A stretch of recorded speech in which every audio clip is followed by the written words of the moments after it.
70-ші сабақ өзіңді тексер. Бірінші тапсырма. Тікбұрыштың моделін пайдаланып, дәптерге төбесі жоғарыда сол жақта, төменде сол жақта, жоғарыда оң жақта, төменде оң жақта орналасатындай тікбұрышсыз дейді. Енді бірінші асы. Жоғарыда сол жақта дегеніміз, мінекей жоғары сол жақ. Осылай тікбұрыш сызамыз. Тікбұрыш дегеніміз бұрышы 90 градус болу керек. Мінекей сыздық. Төменде сол жақта дейді. Мінекей сол жақта тұр төменде. Осылай сызамыз. Келесі біз жоғарыда оң жақта. Мінекей жоғары оң жақта тұр тікбұрыш 90 градус. Б және төменде оң жақта деп, мінекей төменнен оң жақта осылай тікбұрыш сызамыз. Бірінші тапсырма осылай болады.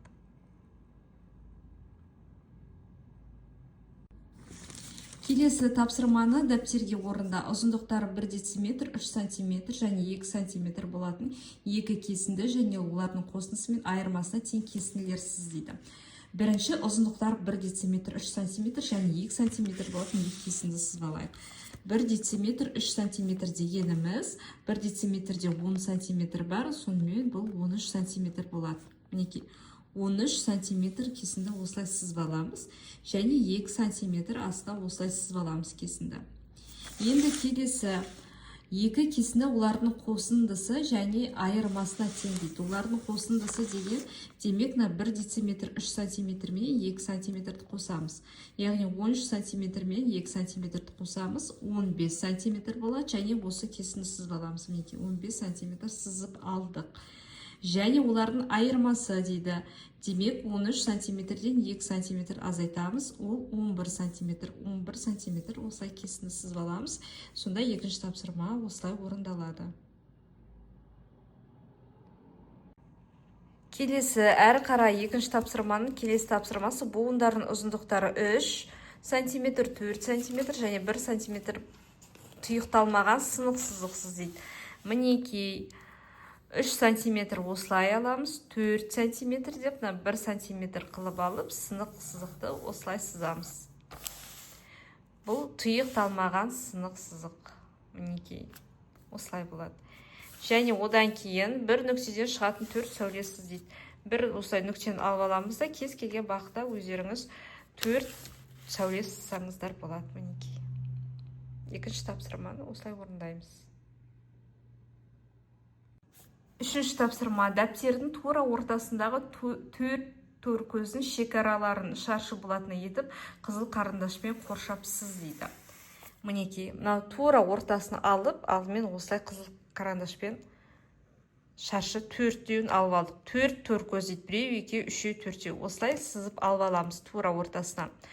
Сосын айтады, оң жақ жоғарғы төбесіне 4 төркөз жоғары жылжытып, дәл осылай көк шаршы сал дейді. Жоғары қарай мінекей 1, 2, 3, 4. 4 төркөз алып, мінекей жоғары қарай оң жақ жоғары төбесіне тағы да шаршы сызамыз, көк шаршы. Осылай сызып аламыз. Содан кейін оң жақ төменгі төбесінен 4 төркөз төмен жылжытып, дәл осылай шаршы саламыз дейді. Мұнаның мінекей оң жақ төменгі төбесіне де 4 төркөз төмен түсіріп, 1, 2, 3, 4 түсіріп, осындай шаршы сызамыз. Жасыл шаршы болу керек, енді менде жасыл карандаш болмады, көк ручкамен сыздым.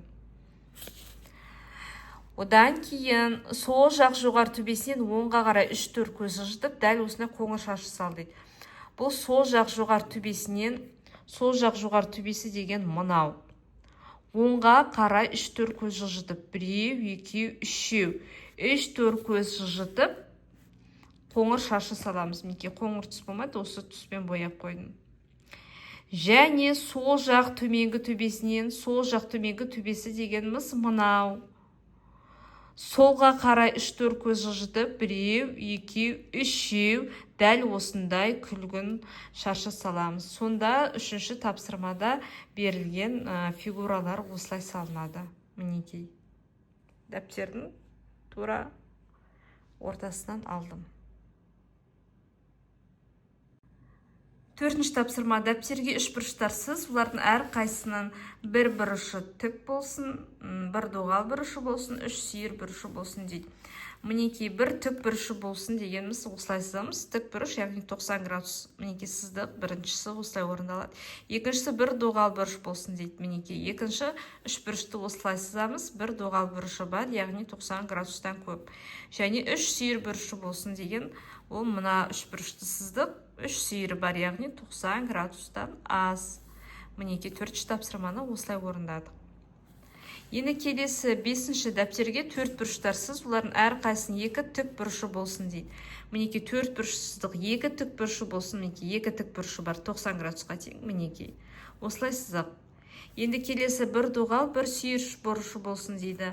Мінекей дәл осы ғой, осы, бірақ енді тағы да түсінікті болу үшін тағы жаны сызып қойып, мінекей бір доғал бұрышы бар, және бір сүйір бұрышы бар. Бір доғал, бір сүйір бұрышы болса, қалған екі бұрышы тік болады. Бесінші тапсырма осылай орындалады. Алтыншы тапсырма, дәптерге бұрыштың, көп бұрыштың, төрт бұрыштың түрлері сыз дейді. Бұрыштың, мінекей, бірінші сүйір бұрыш сызып аламыз, мінекей, сүйір бұрыш, мынау тік бұрыш, мынау доғал бұрыш. Осындай түрлері бар, осылай түрлерін сызып қойдық. Одан кейін, мінекей айтып тұр, көп бұрыш дейді. Көп бұрыш дегеніміз 5 бұрыштан жоғары бұрыштар, мінекей 5 бұрыш осындай фигура сыздық. 1, 2, 3, 4, 5 бұрышы бар.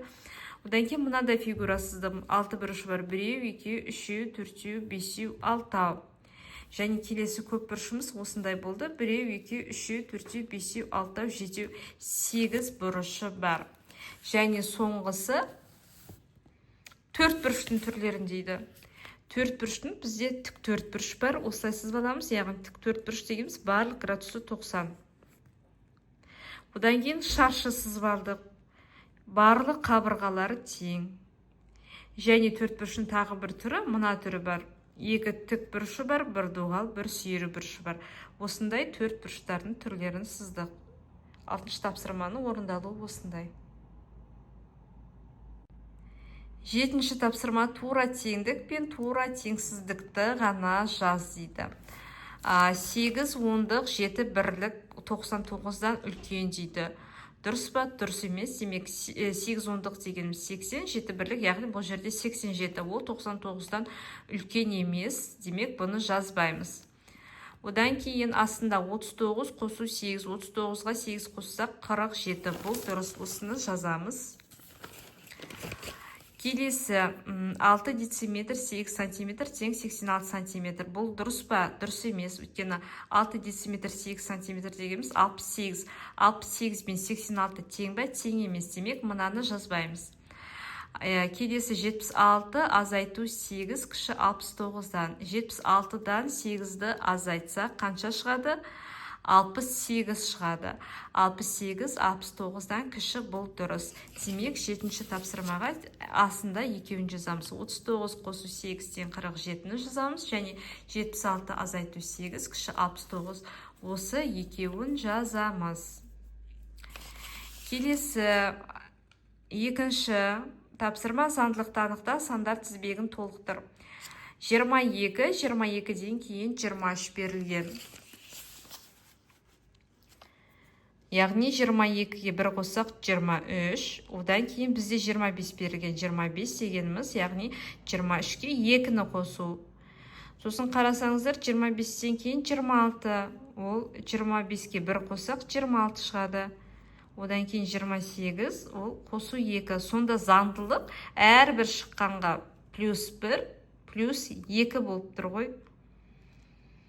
Түсіндіңіздер ғой, 22, 23, 25, яғни қосу 1, қосу 2. Одан кейін 26, 28, қосу 1, қосу 2.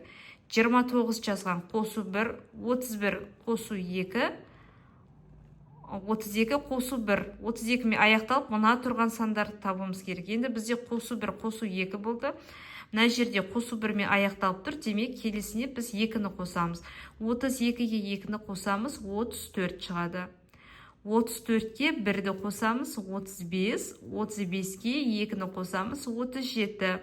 37-ге 1-ді қосамыз, 38. 38-ге 2-ні қосамыз, 40. 40-қа 1-ді қосамыз, 41. Сонда мынау 4 көзге жазамыз. 34, 35, 37, 38.